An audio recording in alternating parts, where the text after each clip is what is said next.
Hai guys, selamat datang kembali di YouTube channel ini.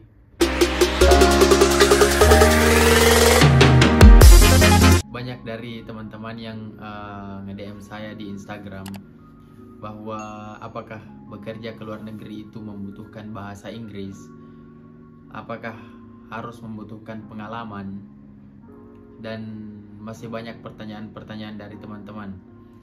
So guys, untuk bekerja ke luar negeri itu bahasa Inggris sangat diperlukan, karena bahasa Inggris adalah bahasa yang digunakan untuk berkomunikasi sehari-hari dengan orang-orang di sekitar kita. Karena kita tidak bekerja dengan orang-orang Indonesia, tetapi kita bekerja dengan orang-orang yang berasal dari berbagai negara. Seperti misalnya di Selandia Baru, orang-orang di sana menggunakan bahasa Inggris. Jadi kita harus menggunakan bahasa Inggris, kita harus tahu basic English. Tetapi untuk bekerja ke Selandia Baru tidak seperti dengan Australia yang harus membutuhkan IELTS. Jadi di Selandia Baru itu tidak membutuhkan IELTS. Dan juga buat teman-teman juga yang bertanya apakah butuh pengalaman kerja. Jadi untuk bekerja ke Selandia Baru ataupun untuk bekerja ke negara manapun, itu kita harus memiliki pengalaman minimal 1 tahun di bidang yang sama, yang relevan dengan pengalaman kita. Seperti misalnya saya bekerja di industri hospitality. Jadi saya harus, ketika saya ingin bekerja ke luar negeri, saya harus memiliki pengalaman minimal 1 tahun. Jadi walaupun misalnya kita bekerja di Indonesia dan kita memiliki pengalaman di bidang tersebut, dan di luar negeri ada lowongan kerja sesuai dengan pengalaman yang kita miliki, maka kita bisa apply. Tetapi untuk yang baru pertama kali ke luar negeri itu agak susah jika belum pernah ke luar negeri sama sekali untuk bekerja. Jadi untuk jalan tercepat untuk bekerja ke luar negeri itu biasanya orang-orang menggunakan jasa dari agen. Tetapi dalam mencari agen juga harus agen-agen yang terpercaya, yang sudah terdaftar dan terbukti memberangkatkan tenaga kerja ke luar negeri. Dan untuk beberapa agensi itu, ketika teman-teman menggunakan agensi, bisa dicek legalitas perusahaannya di BP2MI atau di PJTKI. So guys, kembali ke topiknya. Jadi untuk bekerja ke luar negeri kita harus mengetahui basic English, dan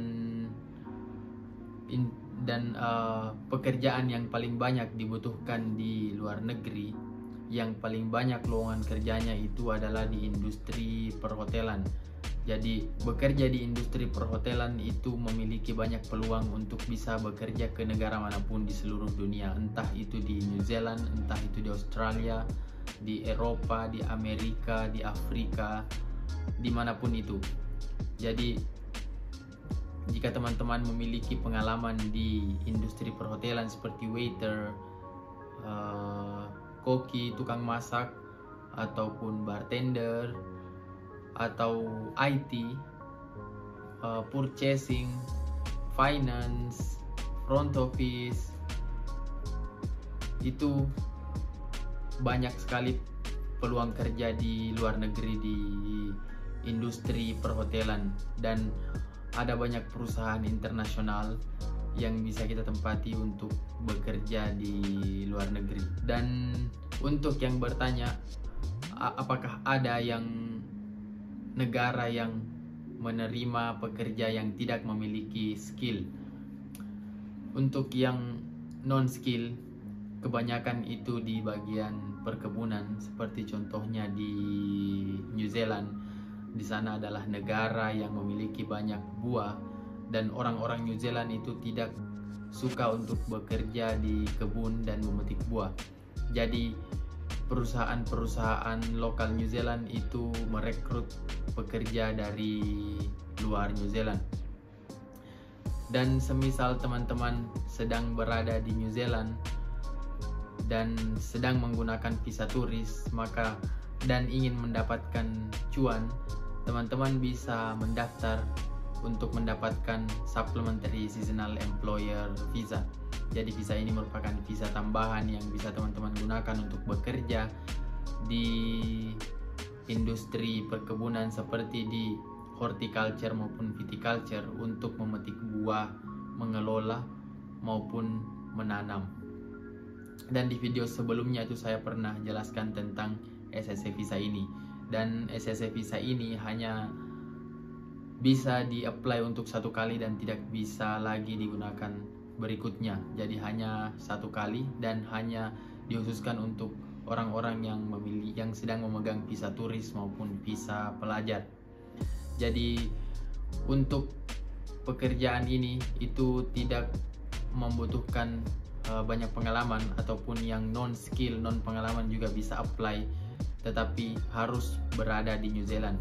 Jadi jika teman-teman mendapatkan tawaran pekerjaan di Indonesia atau yang dari agent dan menawarkan pekerjaan bekerja di perkebunan New Zealand, dan ketika teman-teman bertanya visa apa yang digunakan dan mereka mengatakan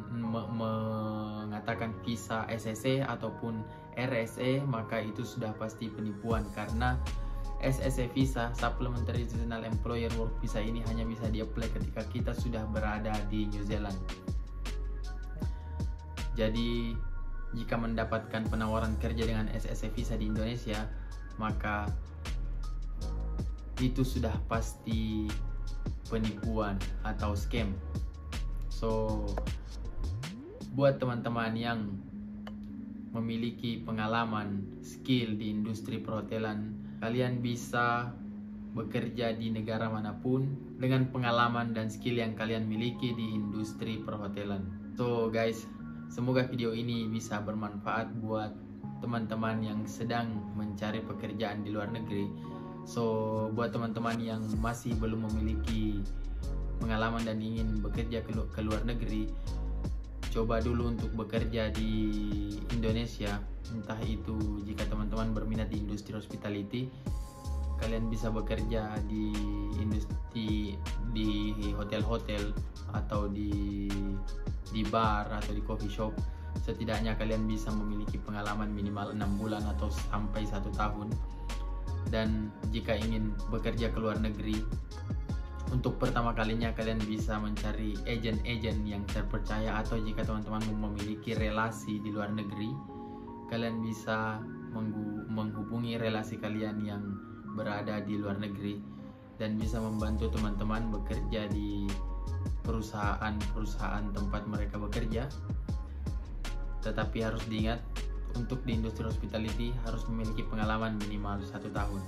So guys, semoga video ini bisa bermanfaat, dan di video selanjutnya saya akan membahas lagi tentang bekerja ke luar negeri, entah itu di Selandia Baru, di Romania, di Maldives maupun di negara lain. So tunggu video-video selanjutnya. Bye.